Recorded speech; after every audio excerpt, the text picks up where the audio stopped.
A high quality surf skate can cost you anywhere from about $270 all the way up to $429 and even more. So it can be tempting to find a cheap surf skate to save some money. But to date, I've tested 83 different complete surf skate models with 37 different surf skate trucks. And I've found a few that for me, I really feel like they're just not worth the money. And I highly recommend that you invest in something better. So in this video, I'll walk you through what I think are the cheap surf skates that you should avoid, and then I'll finish with my recommendations of what I feel are the best budget surf skates. And before I get into these models, let me just make the point that for me, I feel like you should decide up front if surf skating is something that you want to invest in, because if it really is something that you want to invest money and time into, then to me it doesn't make sense to start on any of the ones I'm going to show you in this video. And the main reason is because I don't feel like you can grow with any of these. So if you start out on any one of these and then you progress as a surf skater, well, it's not going to take you long before you're going to want to replace it, in which case this was a complete waste of money and you should have started with a better one to begin with. At least that's my take. And so with that said, let me walk you through all these models that I recommend that you avoid.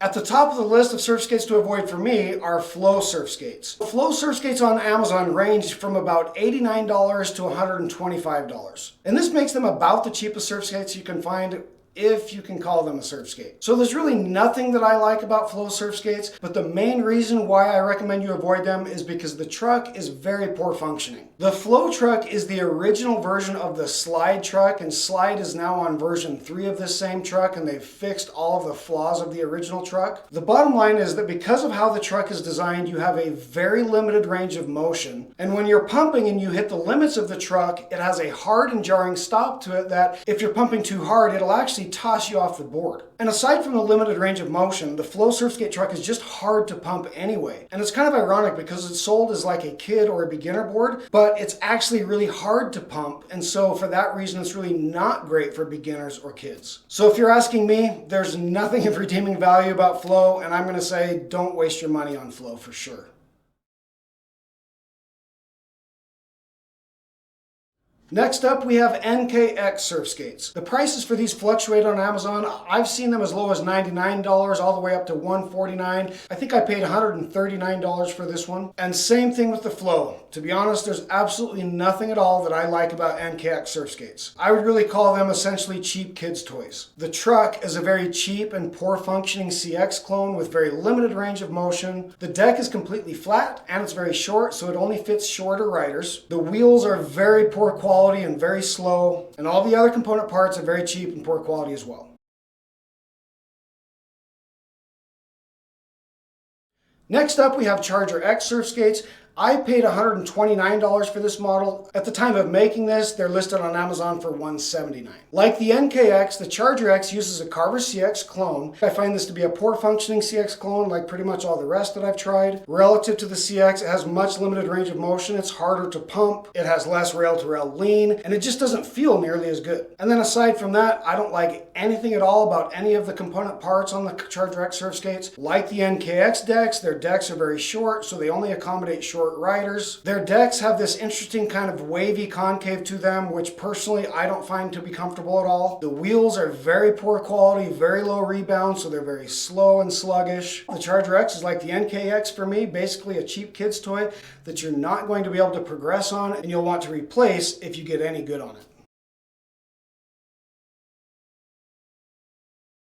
Next up, we have Surfeeling surf skates. And I actually don't have my model anymore because I made a trade with somebody, I think in Amsterdam a couple years ago, but I can still tell you what I didn't like about them. And I paid $199 US for my Surfeeling, and since then they've raised their prices to $219, and I have no idea why, because in my opinion that is way overpriced, and even if they were as low as about $149, I still wouldn't recommend them. For their surf skate truck, they use what they call the Alpine truck, and it's a very unique bushing-based design that allows you to change out the bushings for a tighter or looser ride based on your preference. And personally, I'm not a fan of that Alpine truck at all. I don't think it feels nearly as good as say a Carver CX or a Slide. You don't have nearly the same range of motion or fluidity. And not only did I not like the truck, I didn't like anything about the complete system at all. Surfeeling surf skate decks sit high above the ground. They have narrow wheelbases and sharp kicktails, and they also have small wheels. And so all of those factors combined make Surfeeling surf skates actually quite tippy. So I never felt comfortable on my Surfeeling at all. You have to really maintain your balance really well on that board. So there's really nothing at all that I like about Surfeeling, and I strongly recommend that you avoid them.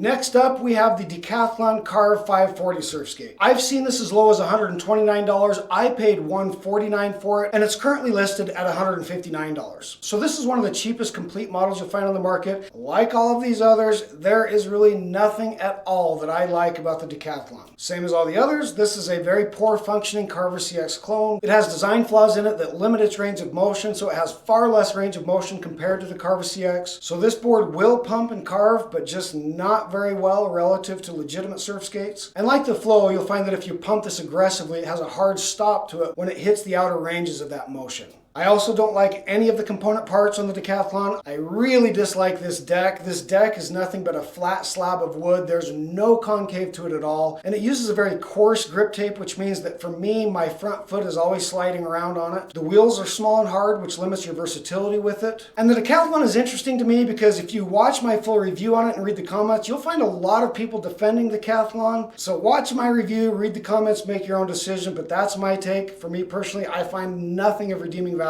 about the Carve 540.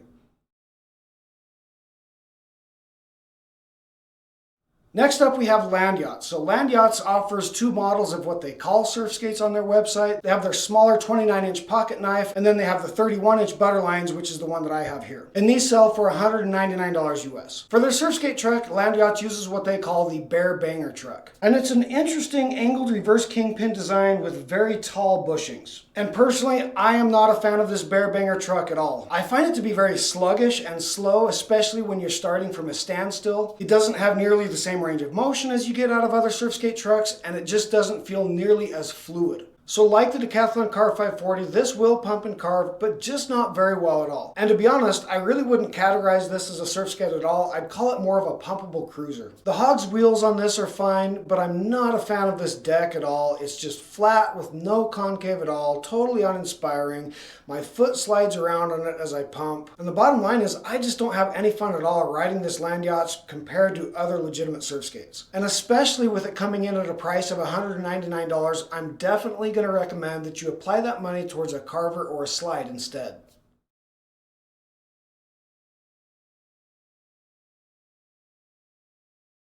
So those first six are the ones that I feel strongly about recommending that you avoid. Now I want to briefly cover four here that I think may be adequate for you, but really all things considered, I'd probably recommend that you go with something else other than these as well. First up, we have TailorShape, which I believe sell for about $159. And the TailorShape is yet another Carver CX clone. And like pretty much every other Carver CX clone I've ever tried, it doesn't have nearly the same range of motion as the CX. But as far as CX clones go, I find the TailorShape to be adequate and fine. It just doesn't feel as good as the CX. It's also heavier than the CX. I don't like the TailorShape wheels at all. They're very slow and sluggish. The one redeeming quality I find about the TailorShapes is their decks. I think that their decks are great shape, great concave, and I think they're versatile for anything that you'd want to do, from surf training all the way to bull riding. Next, we have Mindless, and Mindless offers just one Surfskate model, which sells currently for $165. It too is a Carver CX clone, which like all the others has a limited range of motion. But one thing to point out about this one is that it sits lower to the ground than some of the others. So you combine that with the shorter deck and the smaller, harder wheels on this model, and this could be a good choice for traditional skateboarders looking for kind of a transition surf skate. But it really just is not going to give you that same surf skate feel or versatility that you're going to get out of a Carver CX. Next up, we have the Z-Flex, and these sell for about $200. And you can watch my full review of this, but I'll bottom line it for you. I think the Z-Flex surf skates are functional and fine, but they're just very limited in terms of their use. The deck is flat with very little concave and very little kicktail. The wheels are small and hard, and those elements combined just limit the versatility of this board. This is really just something you would like ride barefoot down the Strand, but certainly not something you're going to do any kind of aggressive performance riding on. And at a price of $200, I really feel like that money is better invested elsewhere. And our last one in this lineup is the Hydroponic system. And I actually really like the Hydroponic system. It too is a Carver CX clone, but it is by far the best CX clone I've ever tried. And this entire system actually feels really good, and I would recommend it to anybody in terms of its quality and performance and feel. The challenge for me on the Hydroponic is that I paid $278 for this model. Now at the time of making this video, it's selling for about $200 on Amazon. And given that you can get a Carver Triton model for $170, I personally would get a Carver Triton over the Hydroponic. And speaking of the Carver Triton, let's talk about my recommendations for the best budget surf skates.